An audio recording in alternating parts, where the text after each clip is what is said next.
নমস্কার, আমি শুভ। আপনারা দেখছেন জিটিভি, দ্রুত হচ্ছে সবার সাথে। देखिए, बांग्लादेश की जो स्थिति वो दिन पे दिन बिगड़ते जा रहे हैं। फिर भी मैं ये कहूंगा कि बांग्लादेश की जो आम लोग इस तरीके से हिंसा, इस तरीके से दहशतगर्द भयभीत की माहौल जो मंडरा रहे हैं, वो बांग्लादेश के आम नागरिक ये नहीं चाहते। लेकिन बांग्लादेश के अंदर कुछ धार्मिक, जिसको हम फंडामेंटलिस्ट कहते हैं, ये मौलवादी कुछ तत्वों के इशारे पे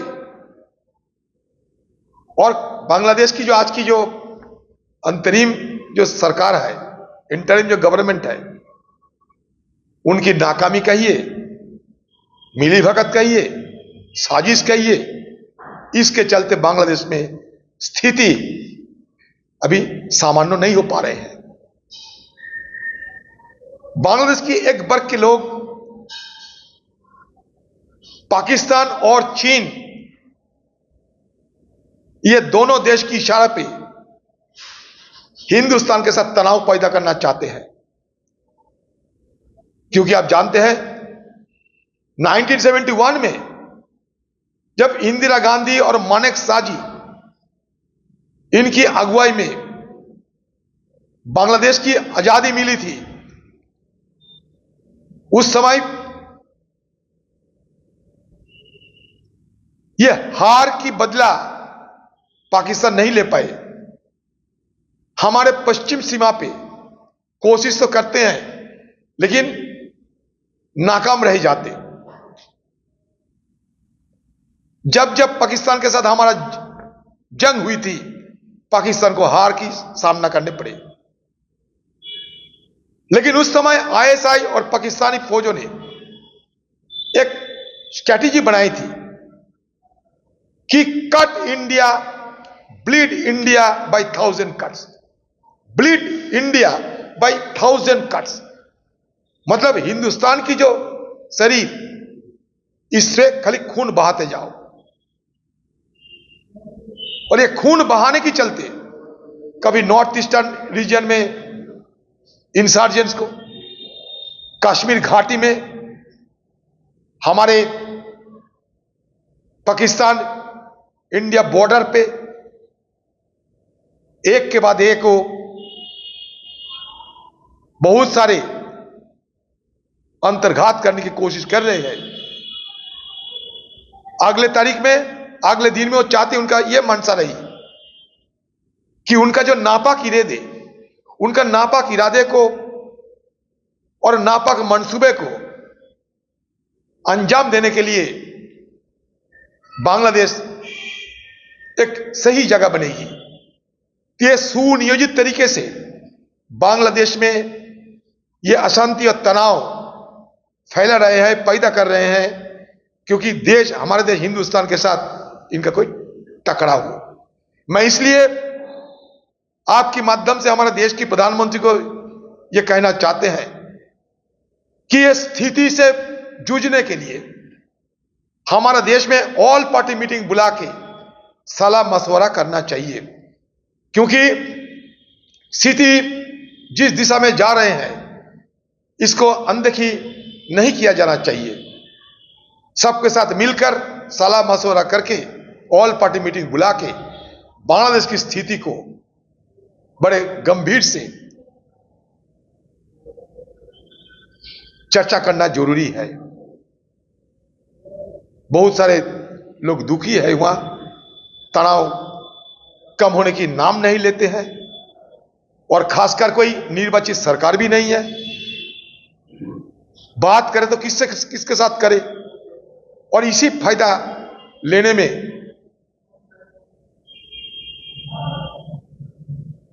मौलवादी ताकतों ने जमीन पे उमड़े। मैं ये भी कहना चाहते हैं कि जामा मस्जिद की इमाम जिस तरीके से बांग्लादेश सरकार की निंदा किए हैं, मैं उनका सराहना भी करना चाहते हैं कि हमारे देश में सब मिलकर इकट्ठा होकर देश की सुरक्षा और साथ साथ हमारी पड़ोस में जो कुछ हो रहे हैं उसको अनदेखी ना करते हुए हालात सामान्य करने के लिए जो जो कदम उठाना चाहिए ये उठाना जरूरी है। আমি तो बोलबो जो ममता बनर्जी, मैं तो ये कहना चाहते हैं कि अगर मोदी जी के खिलाफ सच कोई विरोध करने की इच्छा अगर आपकी होती तो हरियाणा, महाराष्ट्र, दो राज्यों में चुनाव के समय, साथ झारखंड, 2-3 राज्यों में जो चुनाव हुई जहां बीजेपी पार्टी को हराने के लिए पूरी प्रयास किए गए थे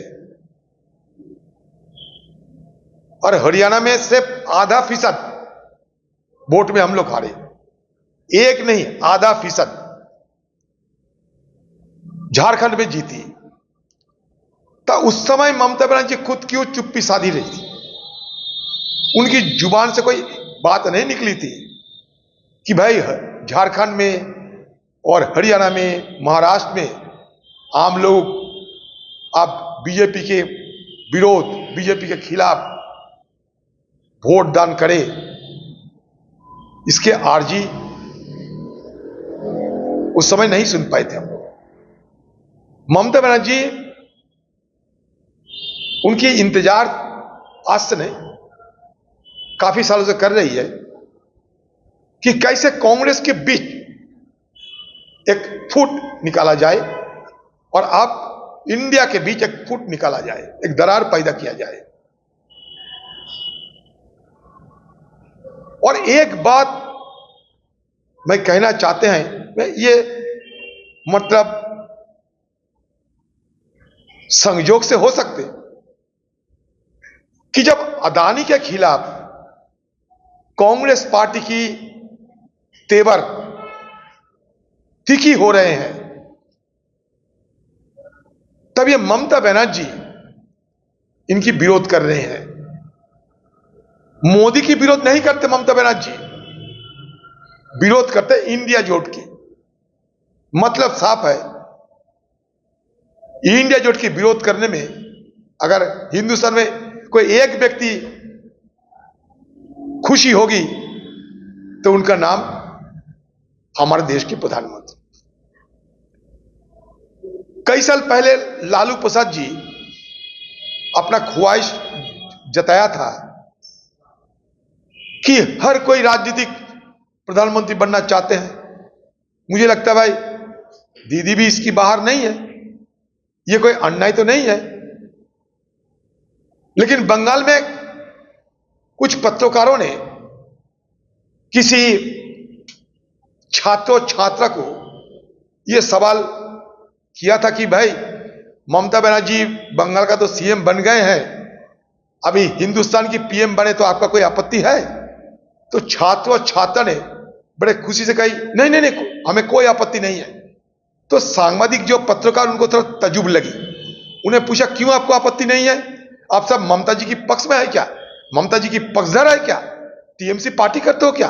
वो कहते कि नहीं है, हम नहीं करते टीएमसी पार्टी, लेकिन हम चाहते हैं ममता बनर्जी जिस तरीके से हमारे बंगाल के सूबों को ध्वस्त किए हैं, नष्ट किए हैं, तबाह किए हैं, दुराचार फैलाए हैं, हम भुगत रहे हैं ममता बनर्जी की इस शासन काल में।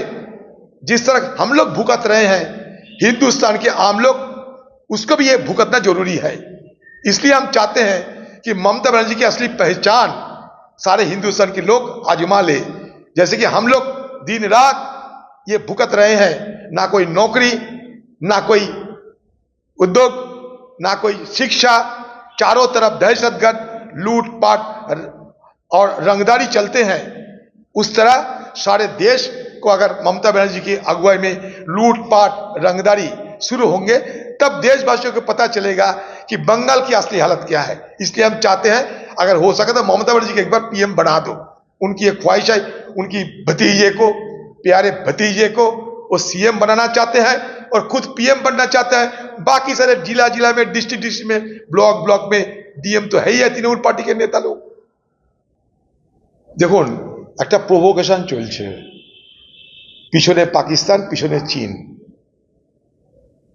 প্ররোচনা দাও যাতে বাংলাদেশে আরো বড় অঘটন ঘটে, ভারতবর্ষের সামরিক বাহিনী হস্তক্ষেপ করে, কিছু একটা করে, ড্রোন উড়াচ্ছে বর্ডারে ড্রোন উড়াচ্ছে। এটা তো কোনো যুদ্ধ করার কোনো প্রয়োজন নেই দেশের সঙ্গে বাংলাদেশের, কিন্তু একটা অংশ সমাজের তারা এই প্রভোকেশনটা করে যাচ্ছে, কারণ তারা এই মুহূর্তে বাংলাদেশের একটা মৌলবাদী অংশ, তারা পাকিস্তান এবং চীনের কাঠপুতুল হয়ে তারা ভারতের সঙ্গে একটা শত্রুতার বাতাবরণ তৈরি করতে চাইছে। তারা ইন্দিরা গান্ধীকে স্বীকার করে না, ইন্দিরা গান্ধীর সহযোগিতায় স্বাধীন বাংলাদেশ তারা মানে না, কিন্তু সেটাই বাংলাদেশ নয়। বাংলাদেশ শুধুমাত্র কিছু মৌলবাদী শক্তির নয়, ইউনুস বাংলাদেশের শেষ কথা নয়। আমি মনে করি আজ অথবা কাল বাংলাদেশের সেই মানুষেরা, হিন্দু মুসলমান সবাই মিলে, যারা একদিন বাংলাদেশকে স্বাধীনতার পথে নিয়ে গেছিল সশস্ত্র সংগ্রাম করে, বাংলাদেশকে স্বাধীন বাংলাদেশ হিসাবে তারা প্রতিষ্ঠিত করেছিল, সেই শক্তি, সেই ঐক্য আজ না হয় কাল বাংলাদেশে আবার প্রস্ফুটিত হবে, যাদের হাত থেকে বাংলাদেশকে মৌলবাদীদের করায়ত্ত থেকে, গ্রাস থেকে মুক্ত করা সম্ভব হবে। সেই গণ আন্দোলন, সেই গণপ্রতিরোধ বাংলাদেশের মানুষ আজ না হয় কাল তারা করবেই করবে। প্রাক্তন সামরিক বাহিনীর লোকেরা তারা কে? তাদের লোকাস্ট্যান্ডে কি আছে? তারা তো এমনি বলছে না, তাদেরকে দিয়ে কেউ বলাচ্ছে। কে বলাতে পারে? বলাতে পারে বাংলাদেশের মৌলবাদ। সেখানটাই হিন্দুদের পরে সন্ত্রাস হচ্ছে, উদারবাদী মুসলমানদের উপরে সন্ত্রাস হচ্ছে, কিন্তু দুই দেশের মধ্যে সংঘাত সেখানটা নেই। দুই দেশের কোনো মানুষ না, বাংলাদেশের সাধারণ মানুষ চাই বাংলাদেশে অশান্তি বাড়ুক, না ভারতবর্ষের সাধারণ মানুষ চাই এদেশে অশান্তি বাড়ুক। আমাদের সঙ্গে পরস্পরের সঙ্গে ভৌগোলিক, সাংস্কৃতিক সব সম্পর্ক বর্তমান যেটা আগে ছিল সেটাই আছে। পশ্চিমবঙ্গের মানুষ হিসাবে আমরা বাংলাদেশকে আমাদের আরেকটা দেশ বলে মনে করি, আমাদেরই দেশ বলে মনে করি। আমরা এতটাই তাদের সঙ্গে আমরা একাত্মতা অনুভব করি, বাংলাদেশের মানুষের সঙ্গে। তাদের আতিথেয়তা, আন্তরিকতাকে আজও আমরা রেসপেক্ট করি। বাংলাদেশের সঙ্গে আমাদের সুসম্পর্কটাকে পরিকল্পিতভাবে বিষাক্ত করে দেওয়ার জন্য একটা ষড়যন্ত্র চলছে। ভারতবর্ষের একদিকে হচ্ছে জম্মু কাশ্মীর, সেটা ওয়েল গার্ডেড, সেখানটাই ভালো নিরাপত্তার ব্যবস্থা। পাকিস্তান সেখানে কিছু করতে পারছে না। পাকিস্তানের লক্ষ্য ছিল বাংলাদেশ যখন তাদের হাত থেকে চলে যায়, তখন তাদের একটা স্ট্র্যাটেজি ছিল, সেটা হচ্ছে কি, যে ভারতবর্ষকে ব্লিড করো, ব্লিড ইন্ডিয়া বাই 1000 কাটস, অর্থাৎ ভারত নামক দেশটাকে রক্তাক্ত করো। একবারে দখল করা যাবে না, ভারত নামক দেশটার দেহ থেকে রক্ত ঝরাও। উত্তর পূর্বে রক্ত ঝরানোর চেষ্টা হয়েছে, আজও হচ্ছে, আগামী দিনে হবে। বাংলাদেশকে পারছিল না, আজ বাংলাদেশের মাধ্যমে ভারতবর্ষকে রক্তাক্ত করার চেষ্টা হচ্ছে, অর্থাৎ ব্লিড ইন্ডিয়া বাই 1000 কাটস। পাকিস্তানের যে তত্ত্ব, পাকিস্তানের যে স্ট্র্যাটেজি, তারই একটা সফল প্রয়োগ বাংলাদেশে হতে চলেছে এবং সেটা করা হচ্ছে। তার সঙ্গে পিছনে চীন চাই ভারতবর্ষকে ঘিরতে। পশ্চিমে পাকিস্তান চীনের দালাল, পূর্বে 4000 কিলোমিটার বর্ডার। এখানে যদি বাংলাদেশ চীনের কবজায় চলে যায়, তাহলে ভারতবর্ষের পশ্চিম প্রান্ত যেমন বিপজ্জনক হবে, পূর্ব প্রান্ত বিপজ্জনক হবে। ভারতবর্ষকে আমরা কোণঠাসা করতে পারব। এই হচ্ছে স্ট্র্যাটেজি। সেখানটায় ভারতবর্ষের সরকার তাদের তৎপর হওয়া দরকার। ভারতবর্ষের সরকার যদি মনে করে শুধু হিন্দু মুসলমান করব আর মন্দির মসজিদ করব, তাহলে এদেশেরও 12টা বাজবে। ভারতবর্ষের সরকারের তৎপর হওয়া দরকার, সতর্ক হওয়া দরকার। অল পার্টি মিটিং ডেকে ভারত সরকারের উচিত বাংলাদেশের পরিস্থিতি নিয়ে আলোচনা করা। আমি দিল্লিতে গেছিলাম, আমার সুযোগ হয়েছিল ভারতবর্ষের প্রধানমন্ত্রীকে কল করার, ফোন করার। আমি সেই সুযোগ ব্যবহার করে আমি তাকে বলেছিলাম যে বাংলাদেশের পরিস্থিতি নিয়ে গভীর উদ্বেগ প্রকাশ করছি আমরা। জানি না আপনারা বাংলাদেশের পরিস্থিতি নিয়ে কতটা জানেন বা কতটা ওয়াকিবহাল, কিন্তু সব পার্টির নেতাদেরকে ডেকে দেশের অখণ্ডতা, দেশের ঐক্যকে বজায় রেখে বাংলাদেশের নামক যে এলাকা, সেখানটায় যে ভারত নামক দেশের বিরুদ্ধে যে চক্রান্তের জাল রচনা করা হচ্ছে, তা নিয়ে আপনারা সতর্ক হন। আপনারা এতক্ষণ দেখছিলেন জিটিভি, দ্রুত হচ্ছে সবার সাথে। জিটিভির আরও নতুন নতুন খবরে আপডেট পেতে এক্ষুনি লগ ইন করুন www.gtblivenews.com।